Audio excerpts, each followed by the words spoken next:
ibintu bikubita abantu hasi birahari, ibintu bihemuza abagabo bihemuza abagore birahari. Sauna zaraje, harotuza umujyamo bakaboza babogosha, ibintu bituma mugwa, ibintu bituma murambarara, ibintu bituma mujya hasi.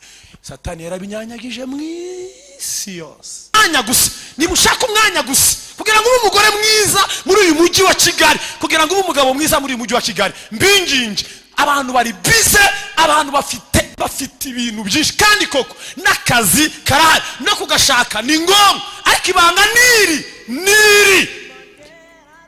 mwivuga butumwa rya Yesu kugira ngo adataka. Ibanga ni ngo yirirwaga yigisha ariko bwakwira. Imana iri imbere ya byose kandi Imana irafuha. Ndagira ngo mbibabwire, Imana irafuha.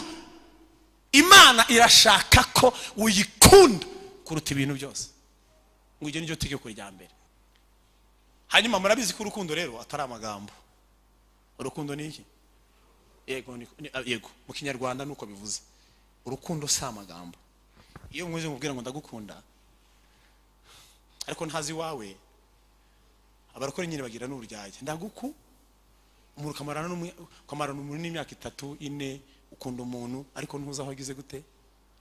Nta mwanya. Abaririmbyi nta mwanya. Nango Satani yaturemeye utuntu dutuma abantu babura umwanya.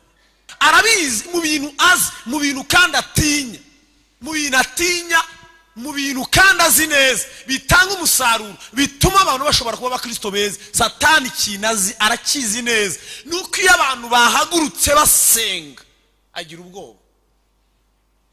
Iyo muhagurutse muririmba, Satani ibintu byo kuririmba arabizi cyane. Ntatinya baririmba, ntatinya babwiriza, ntatinya bahanura. Ibyo byose mbabwiye arabikora. Ibyo kuririmba yabiyobora, no buhanuzi yabuvangira. Satani ntatinya. Satani ikintu atinya basenga, kuko ntazi gusenga.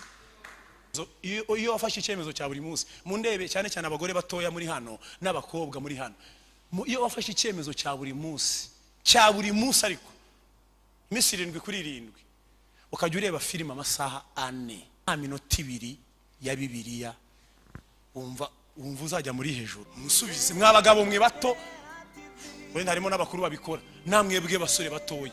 Iyo wafashe icyemezo cyo kureba za match, wirirwa uzamura ibiganza Arsenal na Manchester kigezemo, igitego muri sari wawe wahagize nka sinema, sari ya sinema. Urambwira ngo uzajya muri hejuru ukunda match kuruta Yesu. Irembo ryera TV, Irembo ryera TV. Yesu ashimwe. Haleluya, haleluya. Imana ishimbazwe. Itwa Jean Paul Nzaramba, ku bandi batabonetse ejo cyangwa abantu bashobora kuba bari online badukurikiye ku ikoranabuhanga. Ni Jean Paul Nzaramba, Torero rya Nyarugenge. Imana iduhana umugisha twese. Hanyuma dusome ijambo ry'Imana n'ubundi turimo turifashisha ni Abefeso 5:10. Abefeso 5:10 aravuga ngo mushakashaka uko mwamenya ibyo umwami ashima. Amen, amen. Dusome ubutumwa bwiza bwa Yesu bwanditswe na Matayo. Ubutumwa bwa Yesu Kristo bwanditswe na Matayo. Dusome 22. Dusome 22.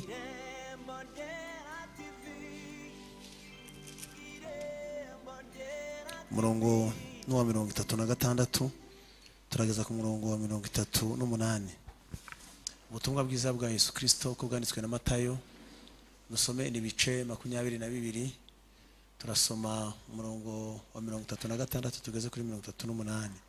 Dusome ijambo ry'Imana. Haravuze ngo mwigisha itegeko rikomeye mu mategeko ni irihe? Nawe aramusubiza ati ukundisha Uwiteka Imana yawe umutima wawe wose n'ubugingo bwawe bwose n'ubwenge bwawe bwose. Nibyo murahari? Iryo ni ryo tegeko rikomeye ry'imbere. N'irya kabiri rihwanye naryo ngiri, ukunde mugenzi wawe nk'uko wikunda. Muri ayo mategeko yombi, amategeko yose n'ibyahanuwe niyo yuririraho. Kasubiremo kuri 40. Muri ayo mategeko yombi nangahe? Abiri. Mwabyumvise? Amen. Amategeko yose n'ibyahanuwe niyo yagize gute? Yuririraho. Amen. Hanyuma nari nababwiye yuko uyu munsi ndibugende mbabwira icyo Imana ishaka ku buzima bwacu, cyangwa se icyo ishima twakora, kuko turimo turashakisha kugira ngo tumenye icyo umwami ageze gute ashima. Hanyuma narababwiye ngo nabahaye urugero rw'igiti. Iyo uri kwatura cyangwa se uri kuvuga ngo Imana imbabarire iki, Imana imbabarire iki, ubu uri gusa nk'utema ishami ariko rizongera kandi rikagira gute? Rigashibuka. Ugomba gufata umwanzuro wo kuvuga ngo nakoraga iki, ariko ugafata umwanzuro wo kukirandura. Kukirandura rero ni ukugira ngo urwanye intege nkeya ziri muri wowe zivemo zigende, kuko intege nkeya niwe mubyeyi, niwe mama w'ibindi byaha byo. Nta muntu ukora ibyaha adafite intege nkeya. Umuntu akora ibyaha kubera ko afite intege nkeya. Rero urwana ni kurwana, nicyo cyaha gikomeye. Hanyuma mu magambo nababwiye nzababwira, reka mbabwire yuko kutegera Imana nicyo cyaha nanone gikomeye. Muranyumva? Kutabana n'Imana. Kandi kwegera Imana ndimo ndababwira, ntimugacungire kuri kuwa kane. Gahunda yo kuwa kane ya hano yo kwirirwamo, gahunda ya nibature ni nziza. Kuza kwirirwamo ni byiza. Kuza mu materaniro mukora hano 3 ku cyumweru ni byiza. Amasengesho ya korari ni meza. Mwitoze, buri wese yitoze gutegura gahunda ye yo kubana n'Imana. Umuntu ashobora kubana n'umuryango mu masengesho, umuntu ashobora kubana n'abana mu masengesho, groupe ntoya, groupe nini, ibiterane mu misozi, kwa kundi tujyana n'abandi. Ariko witoze kugira umwihariko wawe. Aho niho ushobora kumenya neza icyo Imana ishaka. Amen. Yesu yakoraga amasengesho y'uburyo butanu. Yagiraga amasengesho abana n'abantu bose, yagiraga ibiterane abanamo n'abantu bose. Murahari? Yesu ashimwe. Abana n'abantu bose. Akagira abantu 70 banditse muri Luka buryo bwa kabiri. Yagiraga abigishwa 70 abana nabo, akabatoza ijambo ry'Imana, agasengana nabo, akajyana nabo.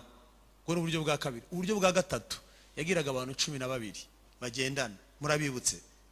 Murabibutse aribo bigishwa. Uburyo bwa kane yagiraga abantu 3 b'inkora mutima, Petero, Yohana, nande na Yakobo. Uburyo bundi bwa nyuma bwa gatanu agasenga wenyine. Ibyo urwo nurwo rugero umukristo wese tugomba kubana n'itorero, ushobora kubana na korari, ushobora gukora amasengesho y'itorero. Ubwo buryo bwa mbere, ushobora gukora amasengesho ya korari, ushobora gukora amasengesho ya groupe, ushobora kugira inshuti mbana nazo, ariko nazo rimwe na rimwe ngazisiga ngakorana njyenyine. Kandi ayo ya wenyine rero, ayo ya wenyine, ayo niyo kwinjiza neza mu rukundo rw'Imana. Ibyo umugabo agomba kubikora, umugore agomba kubikora. Ashobora gusengana n'umugore, ashobora gusengana n'umugabo, ariko ikindi gihe ashobora gukora gahunda ya wenyine, agafata Bibiliya akiga neza ijambo ry'Imana, akaganira n'Imana ari wenyine. Ikindi gihe akazaganira nabo 3, ikindi gihe 12, ikindi gihe 70, igihe mu biterane bya rusange. Ruvuga ngo ugomba kubana n'itorero, nitegeko kubana n'itorero. Itorero nigakora amasengesho ngo wagiye mu butayu, n'ubuyobe. Mwanyumvise? Yego.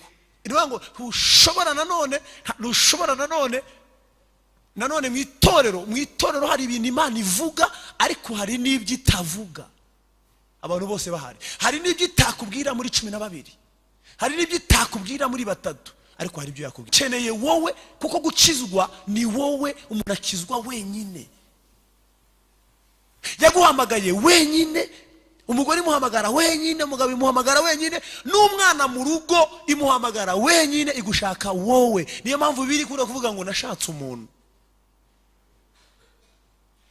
Mu bantu Imana ibikeneye muntu.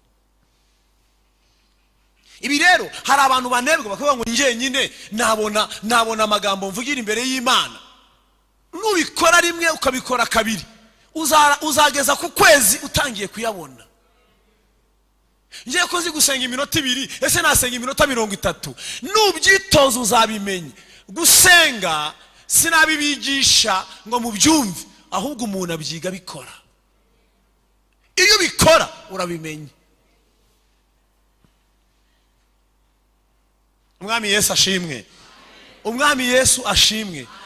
Ndimo ndababwira ikintu cyatuma mumenya icyo umwami agize gute ashimwe.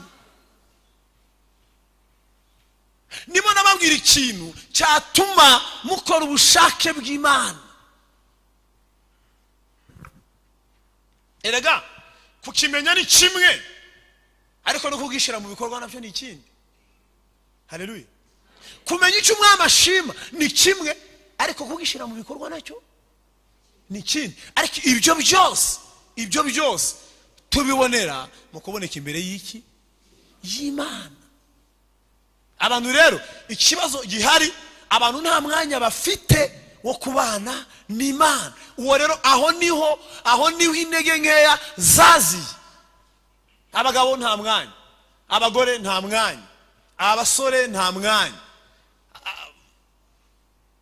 abayobozi nta mwanya, abaririmbyi nta mwanya. Ngo satani yaturemeye utuntu dutuma abantu babura umwanya. Kubera ko arabizi mu bintu azi, mu bintu kandi atinya, mu bintu kandi azi neza bitanga umusaruro, bituma abantu bashobora kuba abakristo beza. Satani kinazi arakizi neza, nuko iyo abantu bahagurutse basenga agira ubwoba. Iyo muhagurutse muririmba, Satani ibintu byo kuririmba arabizi cyane. Ntatinya abaririmba, ntatinya ababwiriza, ntatinya abahanura. Ibyo byose mbabwiye arabikora. Ibyo kuririmba yabiyobora, n'ubuhanuzi yabuvangira. Satani ntatinya. Satani ikintu atinya abasenga, kuko ntazi gusenga. Ntazi gusenga.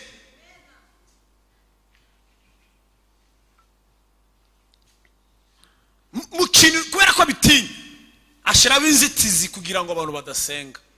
Ariyo mpamvu ushobora kwiriza ubusa saa yine ukumva igifu kiranze, cyangwa wabitegura ukahora ubisubika ngo ejo n'ubu ngubu uhora uri ejo. Fata umwanzuro ubikore, kuko igihe ni iki.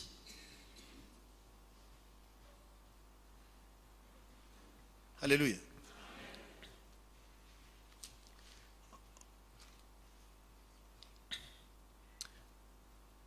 Reka mbabwire ikintu Imana ishaka, hanyuma tuze gufata umwanya wo gusenga tubitekerezaho. Umwami Yesu ashimwe.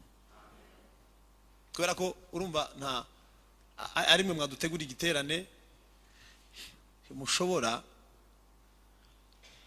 no kuzatugezayo namwe mutabana n'Imana. Mwanyumvise? Ni ngombwa umuyobozi agomba kubana n'Imana kugira ngo azabone icyo abwira abashumbye, abayoboye. Haleluya. Umugabo agomba kubana n'Imana kugira ngo yumve neza ibyo urugo ayoboye aho byerekera. Umugore nuko ntushobora kuba mutima w'urugo, ntushobora kuba umugore mwiza. Munyumve neza mwa bagore mwe, ntushobora kuba umugore mwiza mu rugo.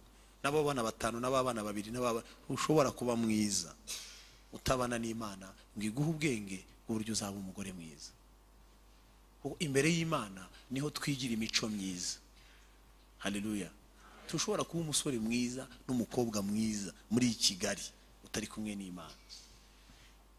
Ntabwo mwabishobora, natwe ntitwabishobora. Ibivuga ngo ntugasambane, ntukibe, ntibikunda.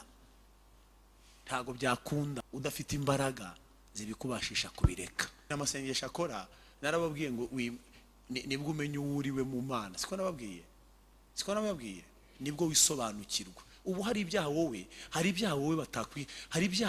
ibyaha abantu badashobora kukubwira, kandi biriho abantu batakubwira na pastor atavuga, ariko imbere y'Imana ukabona ukumva umwuka arakubwiye ngo rata wowe ibintu uzongere kubikora. Hariya ntabwo abana banjye bahinjira, ntukinjireyo. Irata ibingibi ntabwo wemereye kubinwa. Hari ibinyobwa ADPR itabuza, ariko umwuka ashobora kukubuza, akakubwira ngo rata wowe ntuzongere kunywa ibi. Nubwo bavuze ngo ni zero alcohol, ariko wowe ntuzabinwe. Ko mutanyumva? hari n'ibindi byinshi kuvuga ngo ibi ntacyo babivuzeho, nta n'ikitorero ryabivuzeho, nta n'icyo abavuga butumwa babivuzeho, ariko wowe kuko uri umunaziri wanjye ntuzakoreho ibi. Ntushobora kubimenya, ntushobora kumenya ibyo Imana ishaka utayegereye. Ikindi nze kubabwira icyo nasomye, ikindi iyo abantu basenze nibwo babona imbaraga zinesha ibyaha. Zinesha iki? Ibyaha. Ibyaha byose tubikoreshwa n'umubiri, ariko nta iyo tuvuze umubiri mu zindi bibiliya z'inyamahanga ziba zivuze kamere. Kamere niyo idutera gukora iki? Icyaha. Muranyumva? Kamere niyo idutera gukora icyaha. Nta zindi imbaraga rero zibaho. Abantu barimo bararwana n'ibyo batazi. Nta zindi imbaraga zijya zirwana zijya zinesha kamere zibaho. Ntazo. Nta buhanga bujya bunesha kamere. Nta kintu kijya gishoboka kuri kamere. Kamere ni icyago, kamere ni mbi cyane. Kamere ihemuza umugabo w'imyaka 60 umaranye imyaka 30 n'umugore ukuva mu gitondo ngo batandukanye. Kamere ihemuza umugore w'imyaka 60 kamuhemuza ngo yakoza amabi n'ishyano. Kamere ni icyago. Kamere rero ntuyihereze ibinini ngo yumve. Kamere ntuyijyana kwa muganga ngo ibayivure. Kamere ni wayihasiro. Kamere ni wayiryamisha ngo wibombarike, yaguhemuza. Ni icyago. Ariko iyo wayijyanye imbere y'Imana,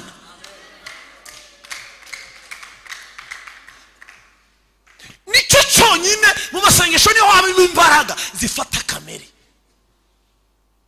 Wayijyana muri Faisal bavura ibindi ariko ntibavura kamere. Ndi imbere y'Imana mu Bubirigi hari aba specialiste mu Buhinde baravura ibintu bikomeye, bavura ibintu bikomeye, ariko ntiwabwira ngo muga ndwaye kamere. Nta mu specialiste, nta mu generaliste, nta kamere ni icyago. Ariko iyo ijyanye imbere ya Yesu,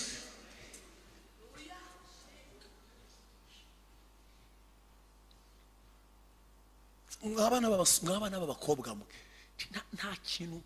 Iyi Kigali n'izi smartphone mufite, mwabasore mwe, aba bagore bose bambara ubusa bakabishira mu matelefone yanyu, nta kintu uzakora.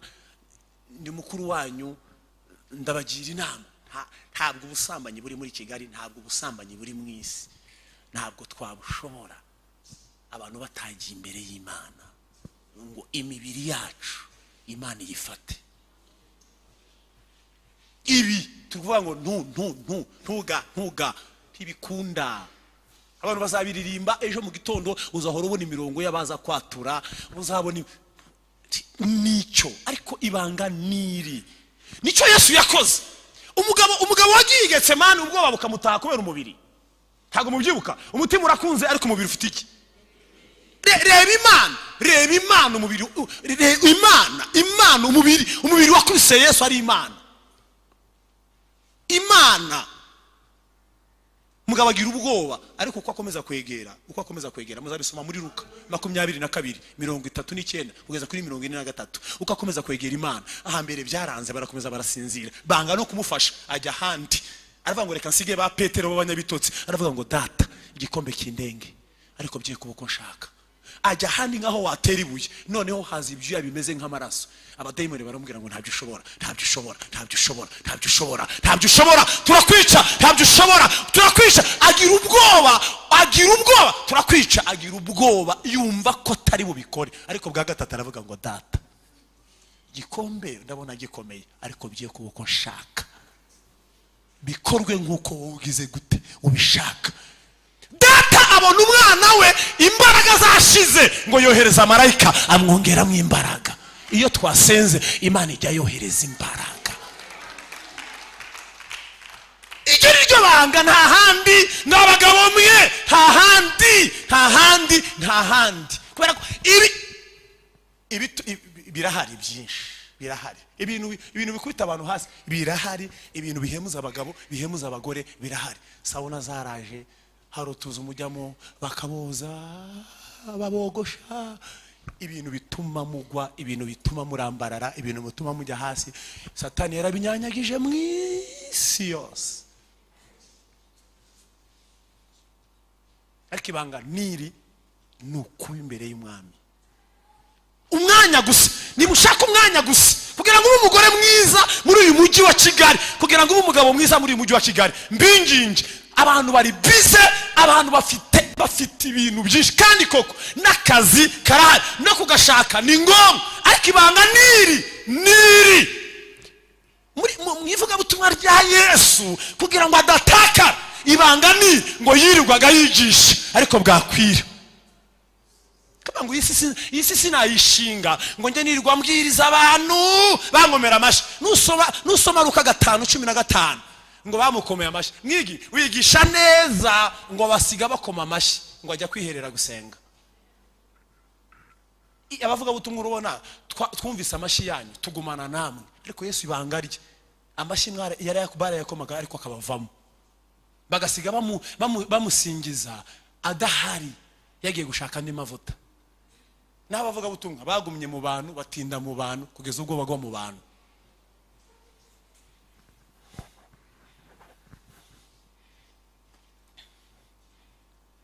Icyo nicyo marayika ngo amuhaye imbaraga, uzi ikintu cyabaye? Yahise abwira ngo nimukomeze mwiryamire.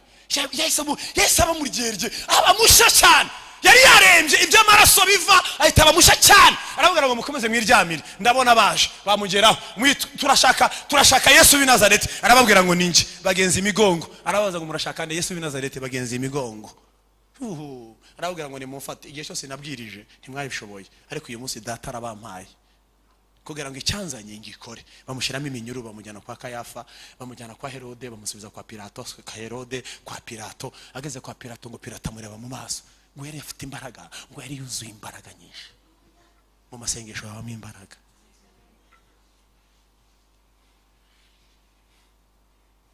Ngiye muri iki cyumweru umusugira iminsi 20, umusugira amasaha 28. Ngiye nifuza ko muri iki cyumweru murakora. Hari igihe Imana ishiraho ibihe kugira ngo abantu bisubiremo. Umunsi w'amasaha 28 natwa turi mu mirirwamo mu rugo, na yakakaze mufite, na zangendo mufite, na kwa kundi mukora, mushiremo gusa, mushiremo igihe cya Yesu. Mwandikemo niba saa 2, kuva saa 2 kugeza saa 4 woza ibyombo, kuva saa 4 kugeza saa 6 uteka, kugeza saa 8, kuva saa 8 kugeza saa 10 uryama.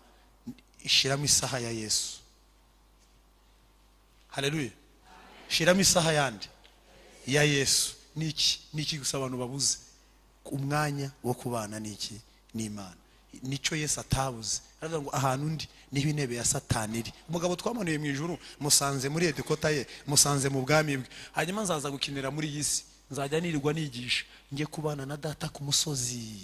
Hanyuma manuke mu gitondo mfite imbaraga. Ibintu byose Yesu yarabisengeye, nta kintu nakimwe atasengeye. Gutoranya umwe yarabisengeye, murimo yarawusengeye, nta Getsemani ho yarasenze arongera arasenga kugeza ubwo imbaraga zigize gute azibonye.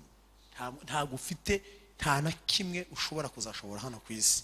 Niba Yesu yarasenze wowe ntusenge, ntabwo wabishobora. Yaduhaye urugero rwiza kugira ngo tutazirara, tuzasenge.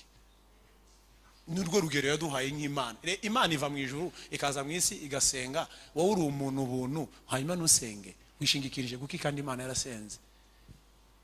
Imana yashatse umwanya wo kubana nasi. Yesu ashimwe. Yesu ashimwe.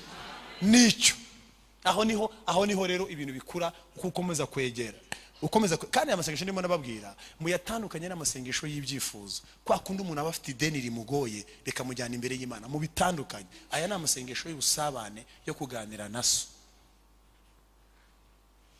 Ayo nayo afite inyito yayo, nayo aremewe.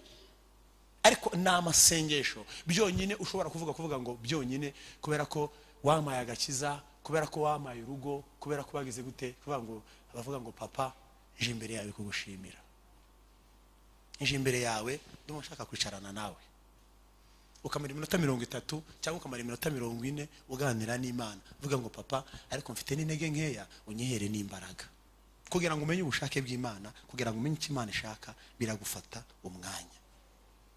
Ibi rero nibyo bigenda bikura bikazabyara icyo nashatse kubabwira. Ejo nabasezeranije azababwira ngo Imana ikintu ishaka. Yesu ashimwe. Yesu ashimwe. Ikintu Imana ishaka kiruta ikindi, irashaka ko tuyikunda kuruta ibintu byose. Irashaka ko iri jambo riragora abantu ntibajye baryumva, ariko ntibajye baryumva nk'uko Yesu yarivuze. Itegeko rya mbere abantu bagombye gushira mu bikorwa, mu ndebe mwese hano munkurikira, itegeko rya mbere, ubushake bw'Imana bwa mbere, icyo Imana ishima cya mbere ni uko Imana tuyikunda kuruta uko ukunda ibintu byose. Ni itegeko utahita wumva. Ubwiye abantu ngo ubwo mwarimu Jean Paul agiye kutubwira iki? Ubu kuba twaje muri niba ture ntidukunda Imana, ubu kuba turi muri korali Goferi ntidukunda Imana, ubu kuba twanditswe mu gitabo cy'agatenga n'icy'ubugingo ntidukunda Imana. Imana irashaka kwikundisha umutima wawe wo n'imbaraga zawe n'ubwenge bwawe bwose. Reka bisobanure kugira ngo unyumve neza. Imana irashaka mu bintu nka birindwi ufite ugomba gukora cyangwa witaho, irashaka ko ibyo birindwi byose bijya inyuma yayo ikaba iya mbere. Niba ufite abana, Imana ni iya mbere. Niba ufite akazi, Imana ni iya mbere. Niba ukunda ubugari, niba ukunda ifiriti, ibyo biraza inyuma. Niba ukunda amafaranga, ibyo biraza nyuma. Imana irashaka, Imana iriyemera, Imana irafuha. Haleluya. Imana igira gute? Imana irafuha. Niba ukunda akazi, irashaka yuko ukageramo ukabanza ukayihereza icyubahiro, ukayibwira ngo Mana, aka kazi niwe wakamaye, ariko uruwa mbere urakaruta. Mana, ndatashe ngeze mu rugo, uyu mugore n'aba bana niwe wabampaye. Ukajya mu cyumba ukazamura ibiganza ukavuga ngo Mana, ndagushimiye ko uru rugo warumpaye, ariko uruwa mbere.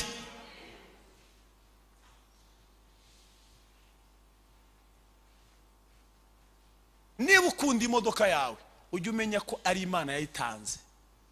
Imana iri imbere ya byose. Yesu ashimwe. Yesu ashimwe.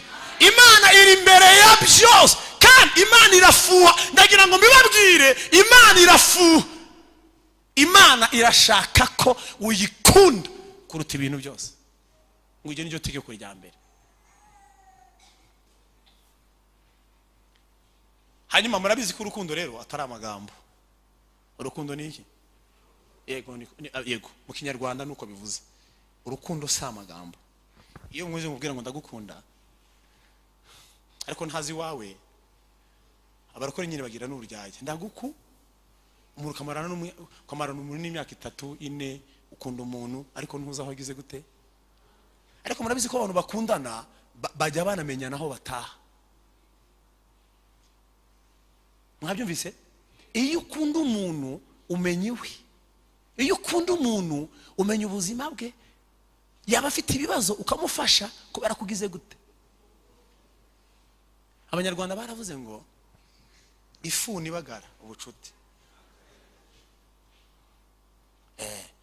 Bisobanuye ngo kariya karenge kabagara ubucuti. Kariya karenge kagaragaza ko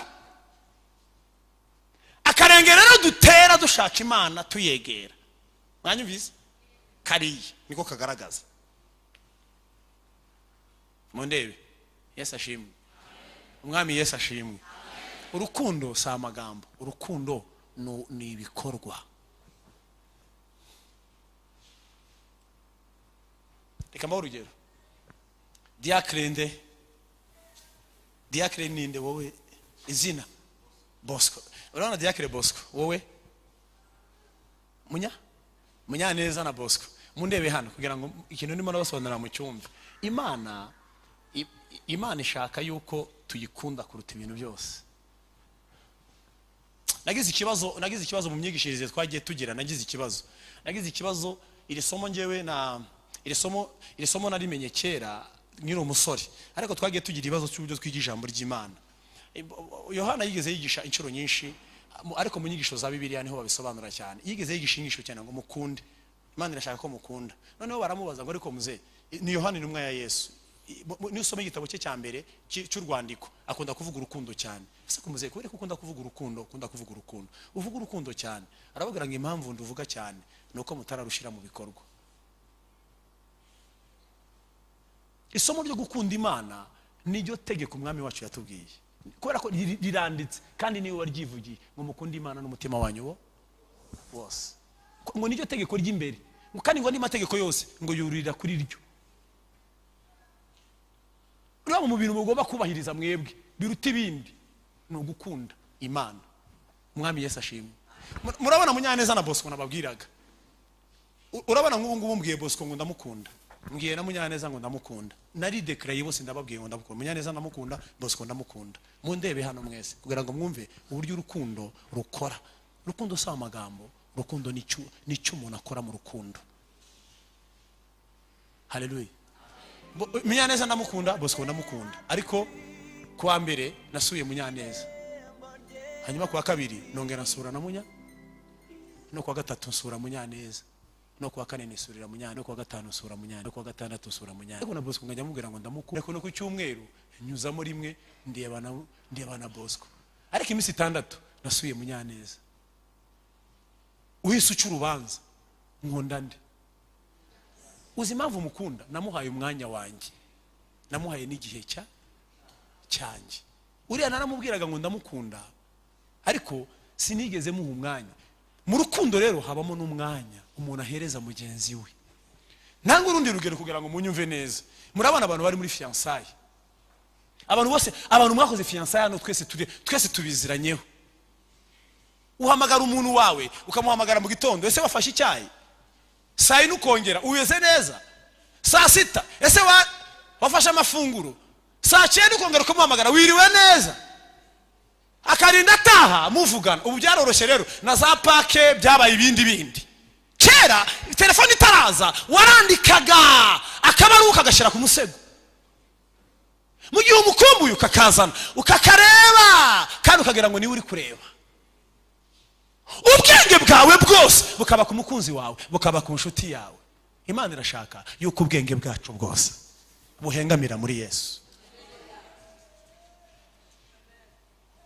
Ni ibintu bikomeye. Urumva twajyaga twandika utuntu kera turabana, akantu kakakuzamo kameze nagita gakundo se n'urukundo, kakakuzamo ukandika kabaruwa kagahereza umukobwa kagasoma agaseka.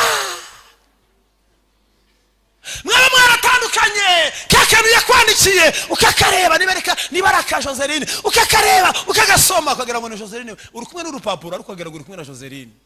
Ni ku itorero ryagombye kumera. Itorero ni fiancé wa Yesu, itorero ni umugeni wa Yesu. Wagombye gufata Bibiliya ukabona Yesu, kuko Bibiliya nigo rwandiko Yesu yatwandikiye. Ugombye gufata Bibiliya ugatinda, mukunzi wanjye Yesu waranyandikiye.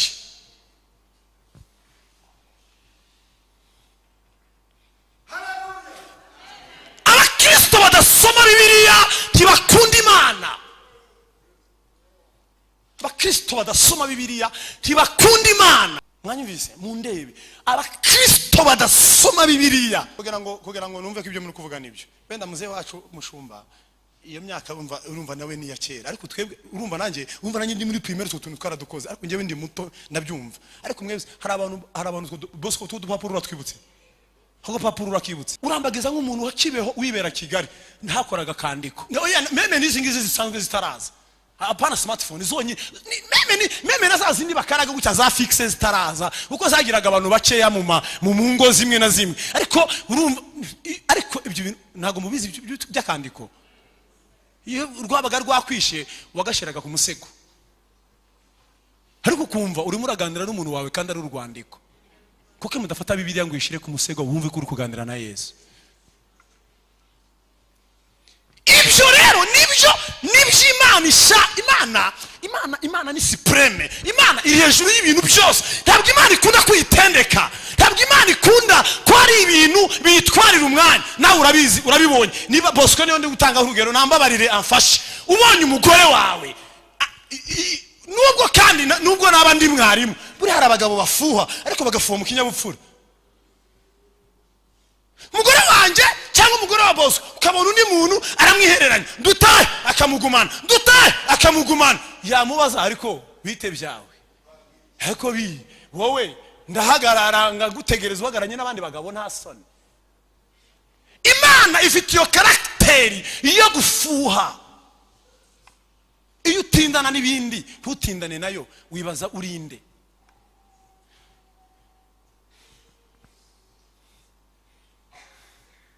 Haleluya. Sorry. Ukunda Imana. Ni somo ntabwo nzi ko Pentecote iri somo abapentekote ntibakunda kwiga, ariko Imana idufashe abantu bo mu Gatenga turaziranye. Ntabwo Pentecote bakunda kwiga cyane, bakunda kubwirizwa.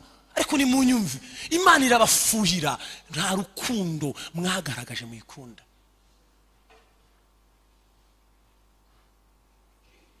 Mwasanze Munyaneza na Bosco nkundande kubera ko Munyaneza ngize gute namuhaye umwanya.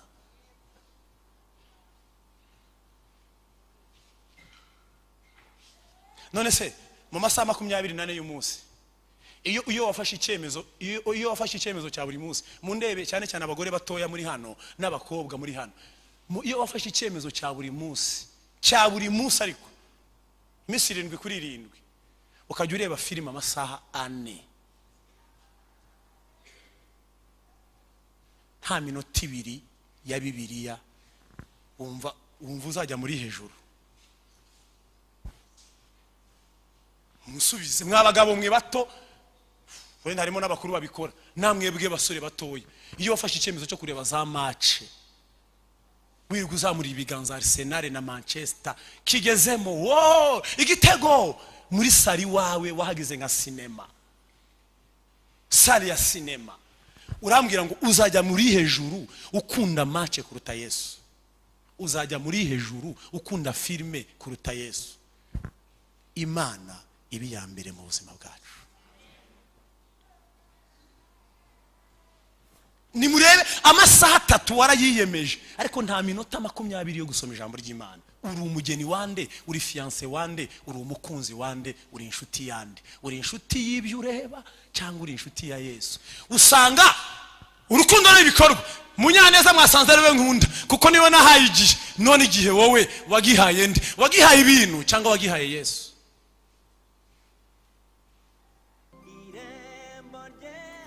Nuambere Yesu turirimbe igitangaza uko muyiririmbye, so wa kabiri, so wa gatatu, so wa karindwi.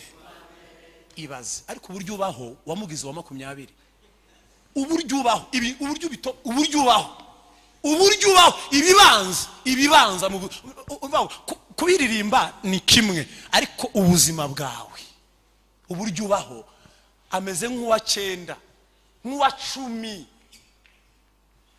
Uburyo ubaho wamugize wa 20, uburyo ubaho.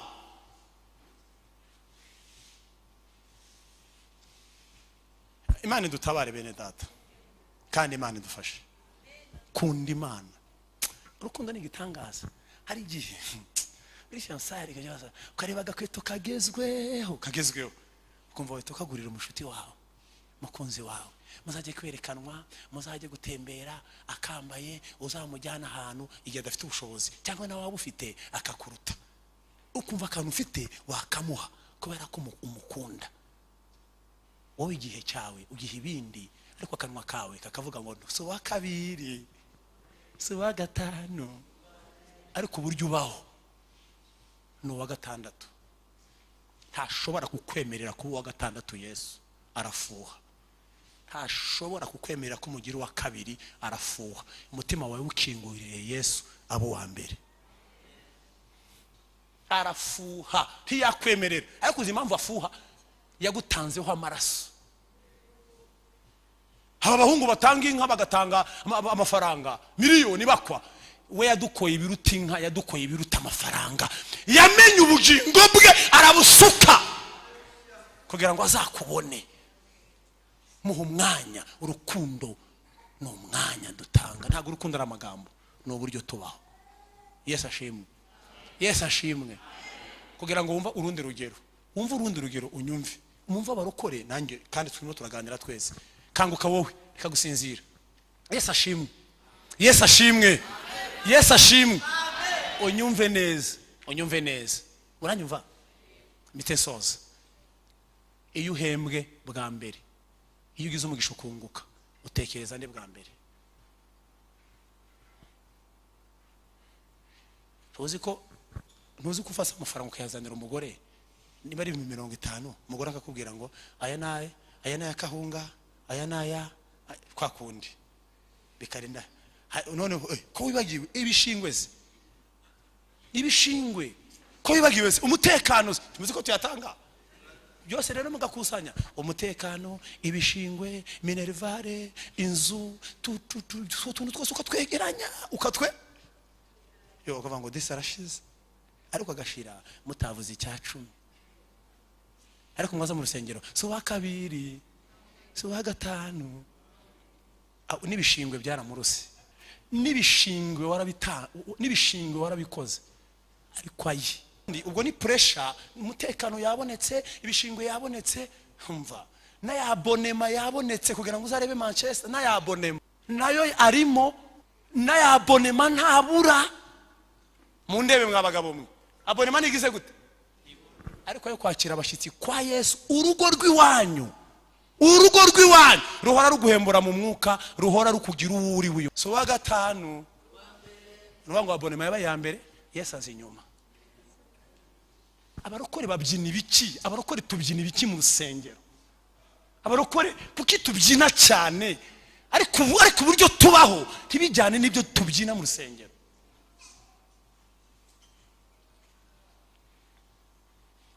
Inshuti zanjye ba grand frère turi kumwe hano, dusangira ijambo ry'Imana. Yesu umurutisha. Hari n'utundi dutsinda, ikimina ngo nitegeko, ikimina no gucererwa ngo barahana. Hari nayo muzana ku rusengero ni ikimina kayaza, bangwa 10,000 by'icyumweru bibuze bazampana. Kandi icya 10 n'iby'ikimina ukabivanga, ikimina kaboneka, aya Yesu akabura. So wa gatanu kandi ikimina nicyo cya mbere, ariko Yesu nuwa. Muhuze ibyo bintu hanyuma dusenge, Imana ibafashe. Duhuze ibyo bintu hanyuma Imana ishaka kwikunda kuruta ibindi. Ari n'ibindi abantu babamatse. Nayoboye ahantu umuntu atanga imisanzu myinshi ngo ari umufana wa Kiyovu, ayobora korari, ayobora n'abafana ba Kiyovu. Sibaza ibyo bintu byose abarokore twabibamo. Ni mugabanye ibintu mubamo, mugabanye, munyumve neza. Hari ibintu by'inzego za leta abantu bagomba kubamo kubera impamvu runaka, kuko hari ibintu abarokore none tudashobora kuburamo nanone kubera umugambi w'Imana. Muranyumvise? Ariko hari ibintu abarokore bagomba kugabanya. Wowe uri mutumina, ibintu byose, Yesu arafuha. Kandi aho hantu hose mukatanga amafaranga, ariko kwa Yesu ntabwo ejo nzarenza iminota, mumbabarire. Imana ibaho umugisha. Nari ngiye kuvuga ikindi, ariko reka dutahe tujye mu kazi. Umwami Yesu abashyigikire. Imana irashaka ko muyikunda kuruta ibintu byose. Kandi iri jambo mumbabarire, turisengeremo, murishire mu bikorwa.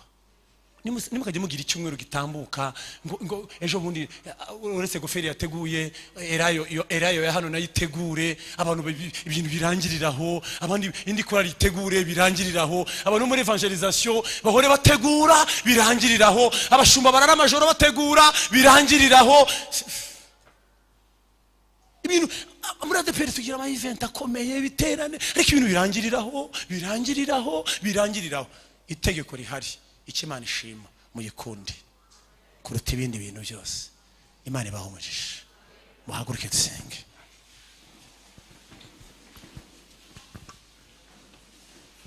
Muhaguruke dusenge. Ubwire Imana ngo Mana umbabarire, ariko kandi ndashaka kongera kugaruka muri uru rukundo cyane. Imana idushoboze mu izina rya nde?